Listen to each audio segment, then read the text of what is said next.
नमस्कार, संघर्ष वृत्तवाहिनीमध्ये आपलं स्वागत। घेऊया ठाणे आणि आसपासच्या परिसरामधील घडणाऱ्या महत्त्वाच्या घडामोडींचा आढावा। श्री साई दहीकाला उत्सव मंडळाच्या वतीने दीपावली पाडव्याच्या निमित्ताने ठाण्यातील अष्टविनायक चौकात दीपोत्सव आणि रांगोळी प्रदर्शनाचे आयोजन करण्यात आलं होतं।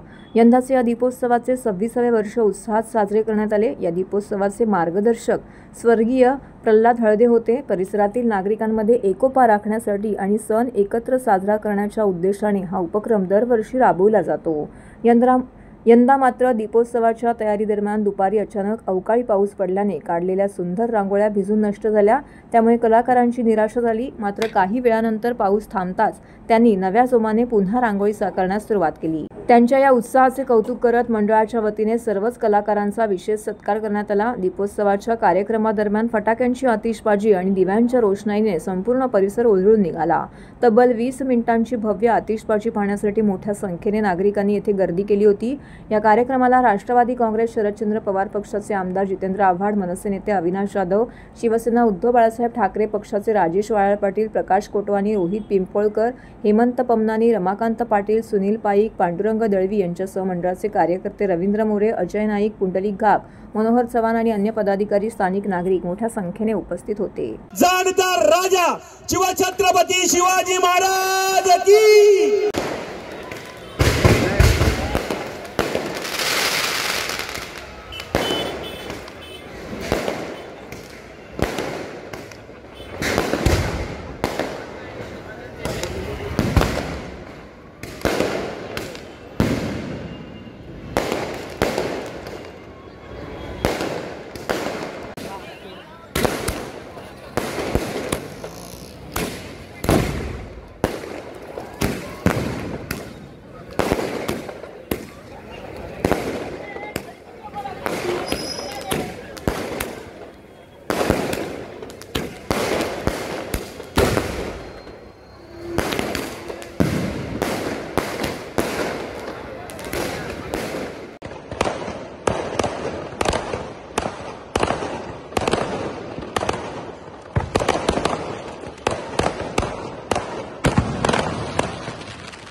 सर्व नागरिकांना आवाहन करण्यात येत आहे की सध्या डासांमार्फत पसरणाऱ्या डेंग्यू या आजाराचा प्रसार रोखण्यासाठी प्रत्येकाने पुढील प्रमाणे कार्यवाही करावी।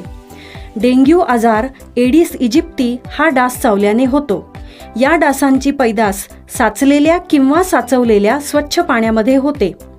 8 दिवसांपेक्षा जास्त दिवस पाणी उघडे व साचून राहिल्यास त्यात डास अंडी घालतात।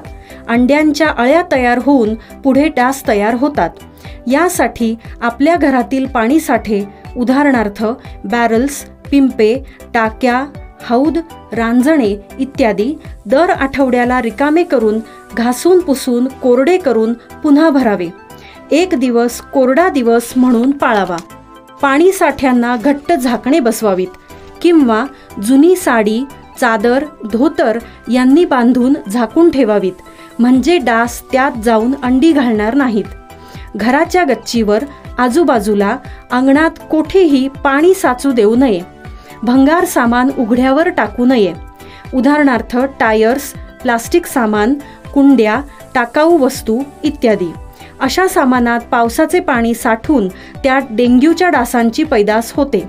घरातील कूलर्स, फ्रीजच्या पाठीमागील ट्रे हे देखील वेळोवेळी कोरडे करावेत। लक्षात ठेवा, नुसत्या फवारणीने डास घनता कमी होत नाही, तर त्यासाठी डास पैदास ठिकाणे नष्ट करणे ही आपल्या सर्वांची जबाबदारी आहे। कोणताही ताप अंगावर न काढता जवळच्या शासकीय रुग्णालयात मोफत औषधोपचार घ्या। अशा प्रकारे नागरिकांनी सहकार्य केल्यास डेंग्यूचा प्रसार रोखणे सहज शक्य आहे।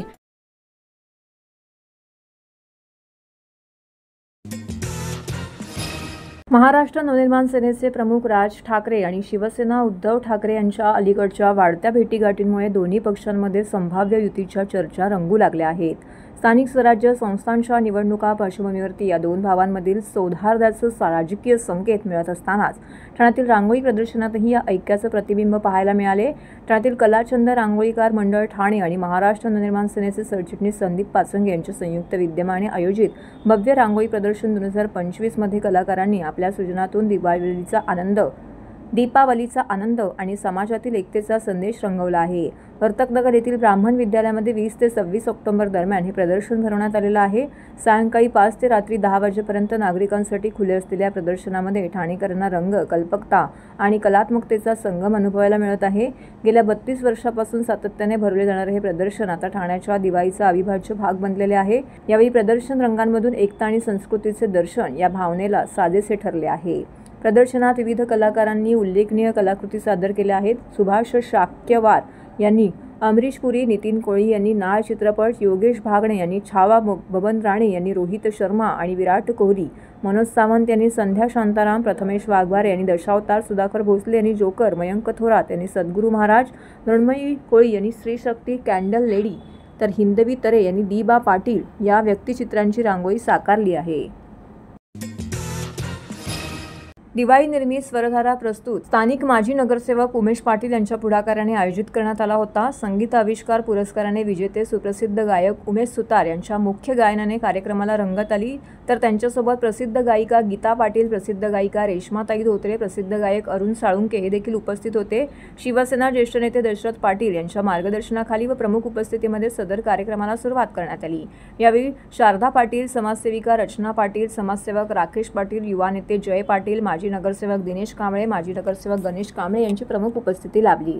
तसेच यावेळी सिकंदर केणी, खारेगाव शाखा प्रमुख राधेय वराडकर, दुर्गेश साळके, बाळकृष्ण म्हात्रे, राकेश पाटील, नितीन दुसाने, नंदकुमार सुर्वे, गणेश परब, प्रकाश परब, श्रेया पाटील, महिला आघाडी संघटक अर्चना पाटील, उपशाखा संघटक रेखा रहाटे, उपशाखा संघटक प्रियांका भरम, उपशाखा संघटक स्मिता आहिरे, रेश्मा दळवी, आशा कांबळे, साने गुरुजी वाचनालयाचे नारायण डोंगरे, गणेश मंदिराचे अध्यक्ष यशवंत विचारे, ज्येष्ठ गायक सीताराम डोंगरे, दत्ता मडवी, प्रकाश परब, इमानदार काका, माऊली मंदिराचे पंढरीनाथ महाले, ज्येष्ठ नागरिक, महिला वर्ग यावेळी मोठ्या संख्येने उपस्थित होते. नगरसेवक उमेश पाटील यांनी आयोजित केलेल्या कार्यक्रमाबद्दल उपस्थित नागरिकांनी यावेळी उमेश पाटील यांचे विशेष आभार मानले.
अर्पण फाउंडेशन यांच्या वतीने स्वरसाज एंटरटेनमेंट निर्मित नक्षत्रांचे चांदणे दिवाळी पाडव्यानिमित्त संगीत संध्या मेजवानीचं आयोजन करण्यात आलेलं होतं.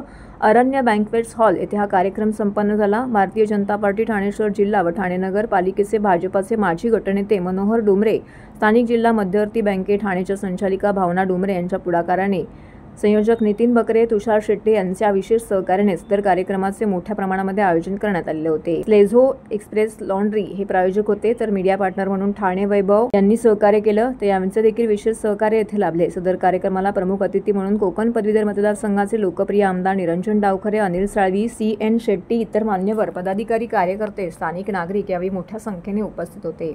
सुप्रसिद्ध कलाकारांनी यावेळी विविध गाणी सादर करून उपस्थित नागरिकांना मंत्रमुग्ध केले. या उत्कृष्ट कार्यक्रम आयोजित केल्याबद्दल आयोजक नगरसेवक मनोहर डुमरे, समाजसेविका भावना डुमरे, सहसंयोजक नितीन बकरे, तुषार शेट्टे इत्यादींचे विशेष आभार मानले. कारण प्रत्येक गाणं आपल्याला एक वेगळी भावना देत असतं. त्यामुळे फक्त जर उडती गाणी ठेवली तर आपल्याला गाणं एन्जॉय करताना आपण काय काय ऐकून गेलो ते लक्षात राहण्यासाठी आम्ही सगळं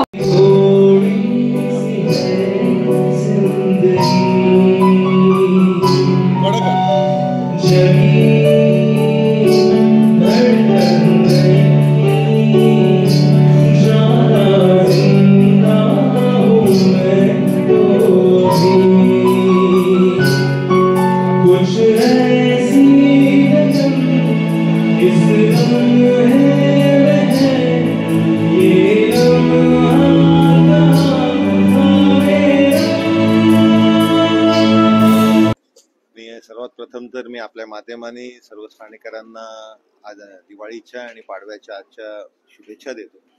ठाणे हे खऱ्या अर्थाने सांस्कृतिक शहर आहे. पुणे आणि ठाणे हे दोन्ही शहरांनी त्यांचा सांस्कृतिक वारसा हा नेहमी जपला आहे. मी डुमरे वहिनींचं, डुमरे साहेबांचं मनापासून आभार व्यक्त करेन की अतिशय चांगला या इकडे त्यांनी कार्यक्रम आयोजित केलेला आहे. आपले संस्कार, आपली संस्कृती जपण्याचा, जोपासण्याचा आणि तो त्याचा प्रचार प्रसार कसा होईल या पद्धतीचा हा कार्यक्रम आहे. निश्चितपणे या इकडे आपण बघतोय की मोठ्या संख्येने लोक या कार्यक्रमाला उपस्थित आहेत आणि त्याचा आनंद घेत आहेत. पाडव्याच्या निमित्त संपूर्ण ठाणेकरांना आणि माझ्या प्रभागातील सर्व नागरिकांना दिवाळीच्या आणि पाडव्याच्या हार्दिक शुभेच्छा देतो. आणि हा कार्यक्रम आज इथं सुंदर एवढा तल्लीन लोक झालेले आहेत किंवा जास्त वेळ न घेता लोकांचा हा मूड पाहता आपल्याला हा कार्यक्रम सुरू करायचा आहे. त्यानिमित्तानं मी थोडक्यात माझ्या शुभेच्छा आटोपतो आणि सगळ्यांना ह्या दिवाळी निमित्त आणि पाडव्यानिमित्त परत एकदा शुभेच्छा देतो. अर्पण फाउंडेशन आणि अरण्य बँक्वेट आयोजित नक्षत्रांचे चांदणे हा कार्यक्रम घेण्याचा मागचा एकच उद्देश आहे की संगीताच्या माध्यमातून अनेक लोक एकत्र येतात, अनेक जातीचे, धर्माचे लोक एकत्र येतात आणि संपूर्ण विसरून जातात की आपण कशासाठी हे एकत्र आहोत. त्यांना एकत्र आणण्याचं काम संगीत करतं. त्यामुळे असे कार्यक्रम आम्ही नेहमीच घेऊन येत असतो. त्यापैकीच हा कार्यक्रम आहे आणि सर्वांचे या इथे उपस्थित असलेले आणि ठाणेकरांचे मी एकदा पूर्ण अभिनंदन करते की हा कार्यक्रम यशस्वी केला. मी प्रथमतः या कार्यक्रमाकरता ज्यांनी मला सहकार्य केलं ते मनोहर डुंबरे आणि भावना डुंबरे यांचे आभार मानतो. अरण्या बँकेट हे आम्ही जस्ट चालू करून 5 महिने झाले आणि ह्या ठिकाणी हा कार्यक्रम करत असताना आम्हाला जे प्रेक्षकांचं जे रिस्पॉन्स मिळाला तो इतका अप्रतिम आहे. तर मी सगळ्यांचेच आभार मानतो की अशा ह्या संध्या कार्यक्रमाला तुम्ही सगळ्यांनी सहकुटुंब आलात आणि हा आमचा कार्यक्रम तुम्ही दुग्गणित केला. त्याबद्दल मी सगळ्या आमच्या निश्चितचे रहिवासींचे आभार मानतो आणि असंच हे प्रेम आमच्या अरण्य बँकेटमध्ये असो अशी विनंती करतो. खूप खूप सुंदर आणि म्हणजे आम्हाला संधी दिल्याबद्दल थँक्यू हा प्रोग्राम स्पॉन्सर करायला. कारण संगीत हे आमचा खूप आवडीचा विषय आहे आणि आपल्या ठाणे शहराचं वैशिष्ट्य आहे की खूप सांस्कृतिक प्रोग्राम्स इकडे होत असतात. तर I am really happy and honoured to be the sponsor of this programme. Thank you. तर हे होतं संघर्ष वृत्तवाहिनीचं आजचं बातमीपत्र. उद्या पुन्हा भेटू याच वेळी याच ठिकाणी ताज्या घडामोडींसह. तोपर्यंत नमस्कार.